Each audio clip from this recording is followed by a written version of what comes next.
இடம்பொருள் நேயர்களுக்கு வணக்கம். ஸோ இன்றைக்கி வந்து பார்த்திங்க அப்படின்னா வந்து இப்போ மகாநதி சீரியலில் தன்னுடைய அம்மாட்ட போயிட்டு தன்னோட குடும்பத்திட்ட போயிட்டு நான் கொடைக்கானலுக்கு போயிட்டு வரேன் அப்படின்னா பாட்டி ஹனிமூனா அப்படின்னு ஒரே ஹாப்பியாக வராங்க. அதுக்கு உடனே கடுப்படிக்கிறாங்க இவங்களோட அம்மா வேறு, இன்னும் பேசிகிட்டு இருக்கீங்க அப்படின்ட்டு.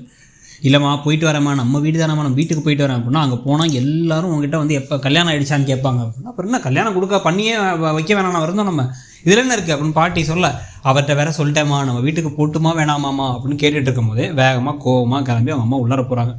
எங்கடா உள்ளே போகிறாங்கன்னு பார்த்தா கையில் வந்து சாவியை கொண்டு வச்சுக்கோ அப்படின்னு காவேரிகிட்ட கொடுத்தா காவேரி அப்படியே நெகிழ்ச்சியாகி கட்டி பிடிக்க, உடனே அதை பார்த்த உடனே இந்த பக்கம் வந்து பார்த்திங்க அப்படின்னா பாட்டி சந்தோஷமாக திருப்பி எல்லார்ட்டையும் சொல்லிட்டு நானும் வரேன் அப்படின்னு வந்து நர்மதா சொன்னதுக்கு அதெல்லாம் வேணாம், நீ கொஞ்சம் நாளைக்கு வீட்டில் இரு அப்புறமா போய்க்கலாம் அப்படின்னு சொல்லிட்டு வந்து நாங்கள் இன்னொரு நாள் கூப்பிட்டு போகலாம், ஸ்கூல்லாம் இருக்குல்ல கூப்பிட்டு போகிறோம், அங்கேருந்து வரும்போது ஹோம்மேட் சாக்லேட்லாம் வாங்கிட்டு வரேன்னு கிளம்பிடுறாங்க. போகிற வழி ஃபுல்லாக ஒரே சந்தோஷமாக நான் தான் உலகத்துலேயே சந்தோஷமான ஆள்னு குதிச்சு ஆடி பாடி அப்படின்னு வந்துக்கிட்டு இருக்கு. அப்படியே கடுப்பிடிச்சிட்டு வந்துட்டு இருக்காரு இந்த பக்கம் இவர் விஜய் வேற.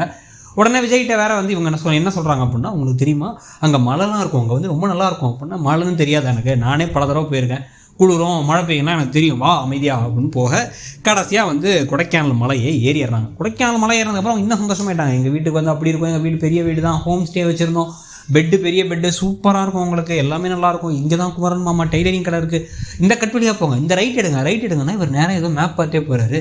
நான் அந்த ஊருக்காரியே இருக்கேன், அப்புறம் எதுக்கு நீங்கள் மேப் பார்த்துட்ருக்கீங்க, வாங்க இப்படி தான் போகணும்னா அவர் உடனே ஷாக் கொடுத்துட்றாரு. என்னன்னா வந்து நான் எதுக்கு உங்கள் வீட்டில் வந்து தங்கணும், எனக்கு அதெல்லாம் செட் ஆகாது, உங்கள் வீடு பெருசாக இருக்குது சின்னதாக இருக்குன்னா இல்லை எனக்கு அது செட் ஆகாது, நான் ஹோட்டல் ரூம் புக் பண்ணியிருக்கேன் அங்கே தான் போகிறோம் அப்படின்னா, இல்லை எங்கள் வீட்டுக்கு போவோம்னு நினச்சேன் அப்படின்னு மகா சோகமாக இருக்கா. அதை நீ ஏன் நினச்சேன், நான் உங்கள்கிட்ட அப்படி வருவேன்னு சொல்லவே இல்லையா, நான் அமைதியாக வா அப்படின்னு சொல்லிட்டு ஒரு நேராக புக் பண்ண ஹோட்டலுக்கு போகிறாரு. அதோடு இன்றைக்கி எபிசோடு முடியுது. ஸோ இன்றைக்கி எபிசோடை பற்றி நீங்கள் என்ன நினச்சிங்கிறத சொல்லுங்கள். தேங்க்யூ.